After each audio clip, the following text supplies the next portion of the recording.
बन सके एक बेलपत्र, उस बेलपत्र के मध्य भाग में बीच वाली पत्ती पर लाल चंदन और दोनों पत्तियों पर पीला चंदन, नीचे वाली दोनों पत्तियों पर पीला चंदन, बीच वाली पत्ती पर लाल चंदन और दोनों पत्तियों पर पीला चंदन। और इसी बेलपत्र के साथ में जो लाल चंदन वाला जो पत्ती है उस पर एक श्वेत पुष्प, सफेद फूल रखकर आप अपनी कामना कर कर, जब आपको जल चढ़ाते चढ़ाते 3 महीना, 4 महीना, 5 महीना, 6 महीना आपके हो जाए और बाबा देव अधिदेव महादेव को जल चढ़ाते चढ़ाते समय बीत जाए, तब बाबा से अपने दिल की बात कहने के लिए लाल चंदन, सफेद पुष्प, पीला चंदन दोनों पत्तियों पर अपने हाथ में लेकर कामना कर कर अशोक सुंदरी वाली जगह पर जब हम उसको समर्पित कर, अशोक सुंदरी वाली जगह पर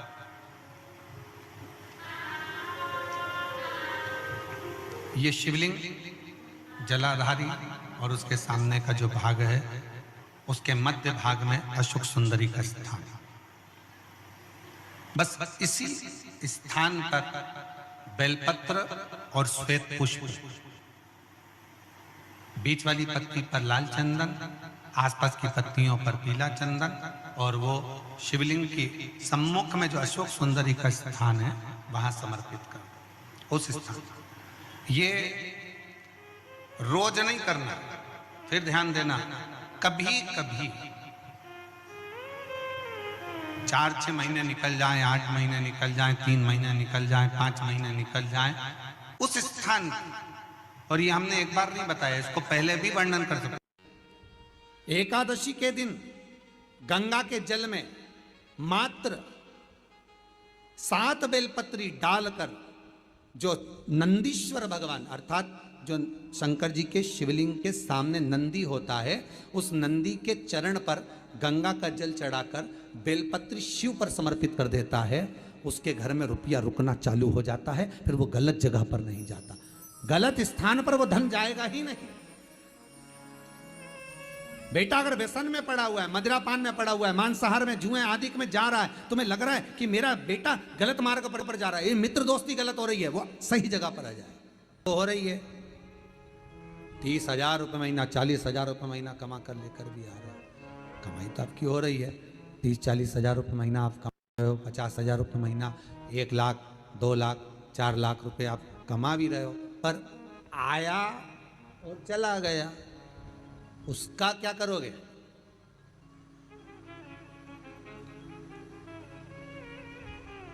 उसका करना क्या है? बहुत सुंदर संवाद है, ध्यान दीजिएगा।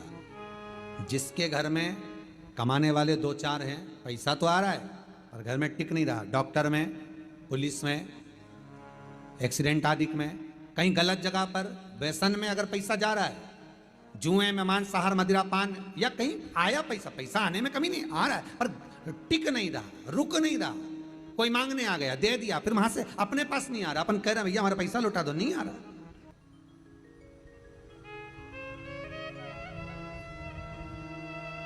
करना एकादशी।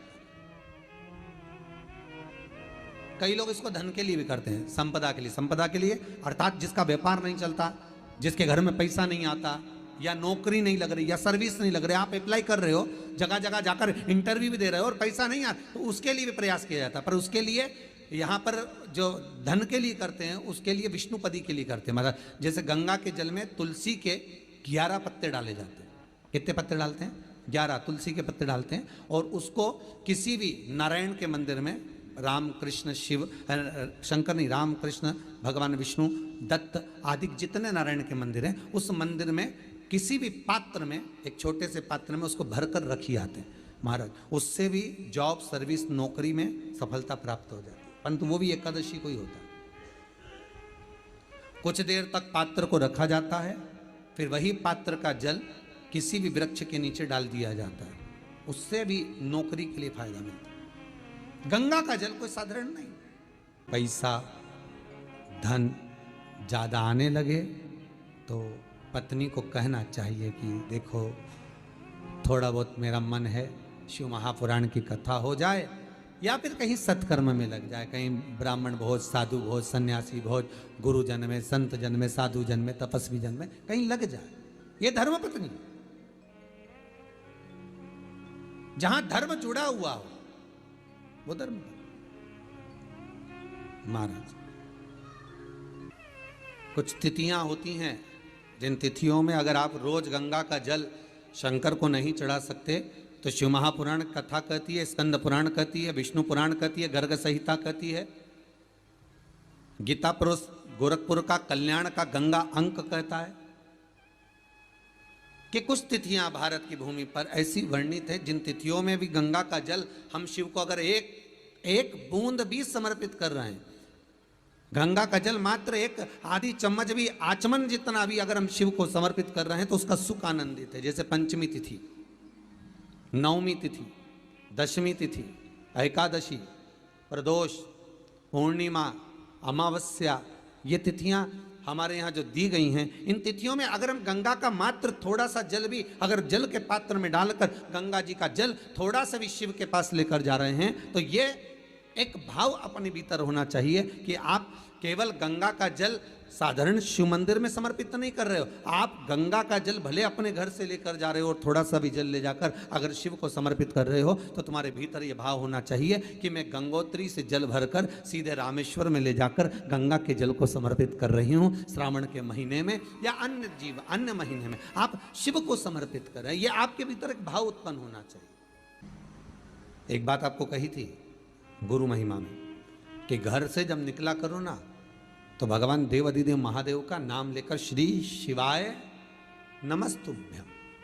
घर से जब निकलो, कोई कार्य के लिए जा रहे हो तो आप श्री शिवाय नमस्तुभ्यम का स्मरण कर कर जाइए। आप किसी काम के लिए आगे बढ़ रहे हो, श्री शिवाय नमस्तुभ्यम का स्मरण कर कर जाइए। जिस समय आपके मुख से श्री शिवाय नमस्तुभ्यम का स्मरण हो जाए या शिवलिंग का स्पर्श हो जाए या शंकर का अनुमोदन कर कर ओम नमः शिवाय बोलकर या राम बोलकर, कृष्ण बोलकर, शिव बोलकर, आपके भीतर जो रमा हुआ है, आप राम को मानते हैं आप राम को माने, हम मना नहीं करेंगे। आप कृष्ण को माने तो कृष्ण को माने, हम मना नहीं करेंगे। आपका दिल जिससे लगे, आपका चित्त वृत्ति जिससे लगे, और उस पवित्र भूमि में ना जाने कितने साधक, कितने साधु, कितने तपस्वी, कितने संत, कितने महात्मा, कितने जोगी, कितने सन्यासी, कितने ब्राह्मण जन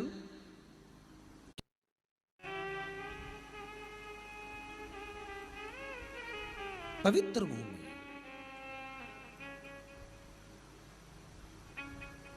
और उस पवित्र भूमि में ना जाने कितने साधक, कितने साधु, कितने तपस्वी, कितने संत, कितने महात्मा, कितने जोगी, कितने सन्यासी, कितने ब्राह्मण जन, कितने विद्वत जन इस भारत की भूमि पर भ्रमण करते रहते हैं, तप साधना करते रहते हैं, उपासना करते रहते हैं, मंत्र जाप स्मरण करते रहते हैं।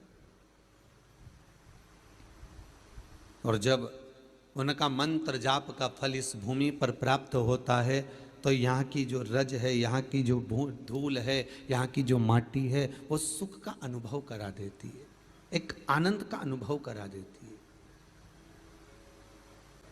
श्री भागीरथ बाबा गंगा जी को लेकर आए।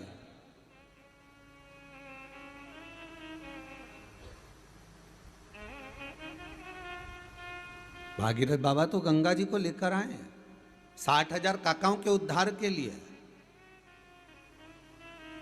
और वो गंगा भी बहती हुई गौमुख से लेकर चलते चलते चलते चलते वो गंगा भी कलकत्ता तक जब पहुंची है, गंगा सागर तक जब पहुंची है,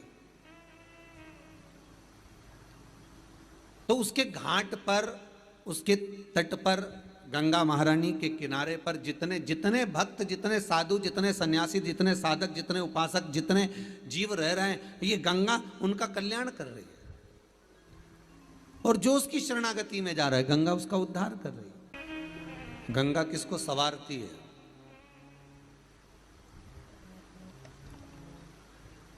किसी ने कहा कि प्राण छूटे और गंगा जी में ले जाकर अस्थियों को छोड़ दो तो गंगा मोक्ष देती है। विष्णु पुराण में, गर्ग संहिता में, देवी भागवत में, शिव महापुराण में, स्कंद पुराण में लेख लिखे हैं कि गंगा जी ने शंकर जी से वर मांगा था कि मेरे जल में जब तक जीव की अस्थियां पड़ी रहेंगी तब तक वो जीवात्मा वैकुंठ का भोग भोगेगी।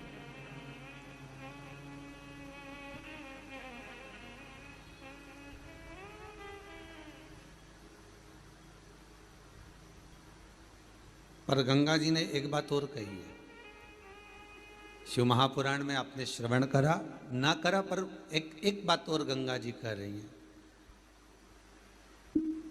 कि मैं तार दूंगी, मैं पापी से पापी जीव का उद्धार कर दूंगी, मना नहीं है। वैसे भी तो भारत की भूमि तो पावन पावन नदियां सारी की सारी जितनी भी हैं ये भारत की भूमि पर है, ये भारत माता पर विराजमान, सारे के सारे पावन तीर्थ इस भारत की भूमि पर विराजमान है।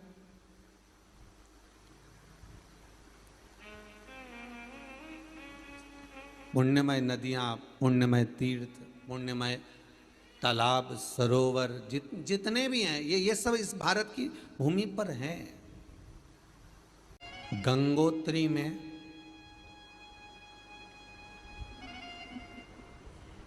आप लोग गए होंगे, कई लोग गंगोत्री, बद्रीनाथ के जो 4 धाम हैं,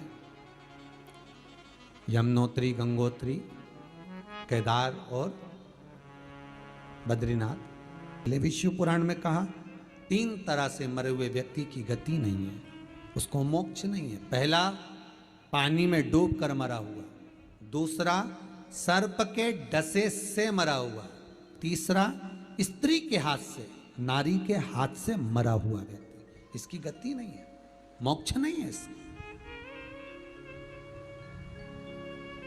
इनकी गति केवल एक है, वो है शिव महापुराण की कथा। अगर कोई पानी में डूबकर मर भी गया है तो उसके परिवार का, उसके कुल का व्यक्ति अगर एक बार शंकर की कथा भले यहां आकर ना सुने, टीवी के सामने भी बैठकर सुन रहा है। एकादशी के दिन शंकर भगवान को चावल का दाना चढ़ाना चाहिए कि नहीं चाहिए? किसी ने पूछा कि चावल का दाना एकादशी पर भगवान शंकर को चढ़ा सकते, चावल का दाना शंकर जी को चढ़ाते क्यों है, पहले तो वो समझ। बेलपत्री का तो महत्व आपको बार बार बताया कि बेलपत्री शिव जी को क्यों चढ़ाई जाती है, कहीं रोग के लिए, कहीं बीमारी के लिए, कहीं किस कार्य के लिए, कहीं कोई कार्य के लिए, कहीं कोई कार्य के लिए। चावल का दाना अगर हम शंकर भगवान को चढ़ा रहे तो क्यों चढ़ा रहे हैं, उसका कारण क्या है? चावल का दाना शिव को चढ़ाने का केवल एक कारण रहता है कि चावल को अक्षत कहते हैं। अक्षत का मतलब होता है अक्षय।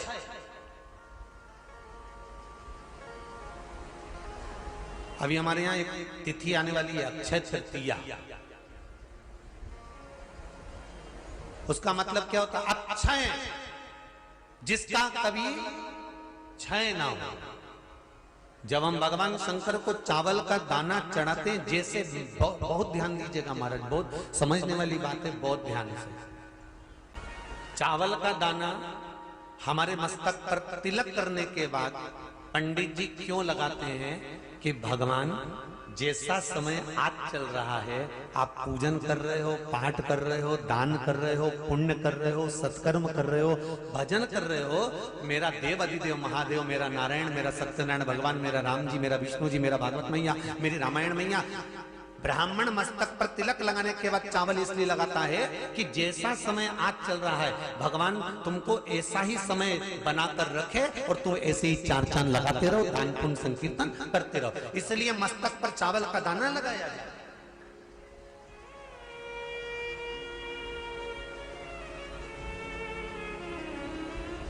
कोई मर जाता है, मरने के बाद जब तक पगड़ी नहीं होती तब तक माथे पर तिलक, चावल का दाना लगाया जाता है। जम के बोलो जरा, नहीं लगाते। किसी पंडित जी से पूछो, ब्राह्मण देवता से पूछो, ब्राह्मण देवता ये कोई मर गया, और हमारा तो नियम है कि हम सिर पे तिलक लगाते हैं, चावल लगाते हैं, या पंडित जी से हम तिलक लगवाते हैं, मंदिर जाते हैं तो मंदिर में जाके तिलक लगवा के हम चावल का दाना लगवाते हैं। क्यों नहीं लगाते? उसका कारण क्या है? जब किसी के मरने के बाद 10 दिन तक, 12 दिन तक मस्तक पर तिलक क्यों नहीं लगाया जाता? 10-12 दिन तक माथे पर तिलक या चावल क्यों नहीं लगाया जाता? उसका कारण है कि ये जो समय आया है, तुम्हारे यहाँ जो गमी हुई है, तुम्हारे यहाँ कोई मर गया है, तुम्हारे यहाँ किसी के प्राण छूट गए हैं, तो ब्राह्मण इसलिए तिलक नहीं लगाता आपको, इसलिए चावल का दाना नहीं लगाता कि ऐसा दिन भगवान अब ना लाए, इसको अमर ना करे, इसको अक्षय ना करे, इसको प्रबल ना करे। और जब चावल का दाना, तो यहां शिव महापुराण की कथा करी, चावल का दाना हम शिव जी को क्यों चढ़ाते हैं, भगवान को क्यों समर्पित करते हैं, भगवान की पूजन में अक्षत क्यों समर्पित करते हैं, चावल क्यों समर्पित करते हैं, उसका कारण क्या है। तो कहा आज मैंने जब चावल का दाना आपको समर्पित करा है, जिस भाव से, जिस विश्वास से, जिस श्रद्धा से, जिस मन से मैं आपको रिझा रही हूं, हे भोलेनाथ मेरी ये मनोकामना पूर्ण कर, इसको अक्षय कर देना, इसको अमर कर देना, बस इतनी कृपा आप कर। किसी ने पूछा एकादशी के दिन चावल चढ़ाए कि नहीं चढ़ाए, तो यहां तो सीधी सीधी बात है, बीमारी देखकर थोड़ी ना आती है कि नवरात्र चल रहे हैं कि सावन का सोमवार चल रहा है, बीमारी तो बीमारी। तुम चावल मत खाओ। तिरुपति कौन कौन गया, हाथ उठाओ, ठीक है। जगन्नाथ जी कौन कौन गया, हाथ उठाओ, हाँ ठीक है। द्वारका जी कौन कौन गया, हाथ उठाओ, ठीक है। बद्रीनाथ कौन कौन गया, हाथ उठाओ, ठीक है। एकादशी के दिन कभी तुम बद्रीनाथ चले जाओ, एकादशी के दिन तुम द्वारका चले जाओ, एकादशी के दिन तुम तिरुपति चले जाओ, एकादशी के दिन तुम जगन्नाथ चले जाओ, एकादशी के दिन तुम्हारी मर्जी पड़े भगवान के किसी धाम में चले जाओ और भगवान को भोग लगाओ और उनकी थाली को झांक कर देखना, उसमें चावल जरूर मिलेगा, उसमें ऐसा नहीं है कि चावल नहीं मिलेगा। बद्री नारायण में भगवान को चावल का भोग लगा हुआ मिलेगा, द्वारका में चावल का भोग लगा हुआ मिलेगा, आपको जगन्नाथ में चावल का भोग लगा हुआ मिलेगा, तिरुपति में मिलेगा, द्वारकाधीश में मिलेगा, नाथद्वारा में मिलेगा, सांवरिया सेठ में मिलेगा, काकरोली जी में मिलेगा। आप जहां जाओगे वहां पर एकादशी के दिन भगवान को चावल आएगा, क्योंकि भगवान के लिए परहेज नहीं है। जो काम में डूबा हुआ है, जो आसक्ति में डूबा हुआ है, जो लोभ में डूबा हुआ है, जो वासनाओं में डूबा हुआ है, जो तृष्णा में डूबा हुआ है, और जो माता के गर्भ से जन्म लिया, एकादशी के दिन चावल उसको नहीं खाना। अब हमारे यहां तो कहावत में कहते हैं, राम जी की जब स्तुति गाते हैं तो कहते हैं, भय प्रगट, आती है आप लोगों को, एक लाइन तो आती होगी, गाओ जरा। भय प्रगट दीन कौशल। अब रामचरितमानस में कहा भय प्रगट कृपाला, प्रगट मतलब एकदम सामने आ गए। यहां लिखा है पेदा भय लाला। अगर तुलसीदास जी लिखते तो जन्म लिया होता राम जी ने तो तुलसीदास बाबा लिख देते कि पैदा भय, माता के गर्भ से इनका जन्म। नहीं नहीं नहीं, यहाँ कहा भय प्रगट कृपाला दीन कौशल्या, यहाँ प्रगट भय। एकादशी के माता पिता कौन है? सबसे पहले एकादशी का व्रत किसने रखा था?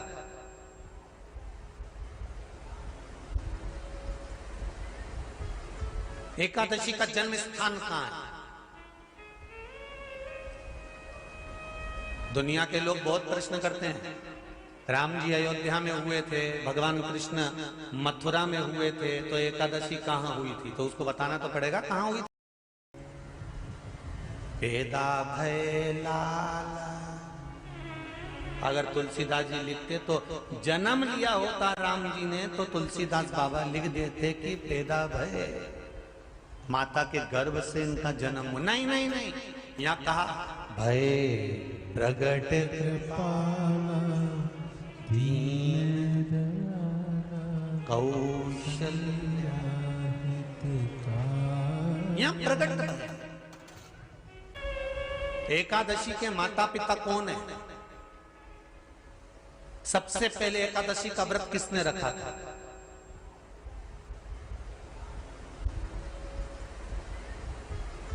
एकादशी का जन्म स्थान कहां है? दुनिया के लोग बहुत प्रश्न करते हैं, राम जी अयोध्या में हुए थे, भगवान कृष्ण मथुरा में हुए थे, तो एकादशी कहाँ हुई थी? तो उसको बताना तो पड़ेगा कहाँ हुई थी।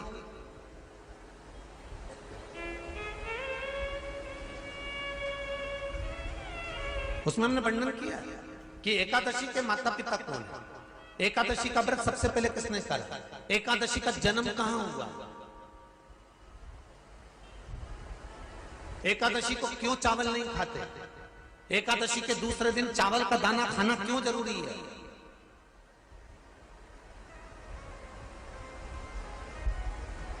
कौन सा तीर्थ है जहां एकादशी को उल्टा लटका दिया। एक एक चीज का वर्णन स्कंद पुराण सब चीजों का वर्णन कर देते हैं। प्रत्येक तो यहां जो वर्णन आया कि आप मनुष्य जो माता पिता के गर्भ से, माता के गर्भ से जन्म लिया हो, संसार में जिसका जन्म हुआ हो और मृत्यु लोक में गर्भ की कैद में रहने के बाद जन्मा हो, उसको एकादशी के दिन चावल नहीं खाना चाहिए। महाराज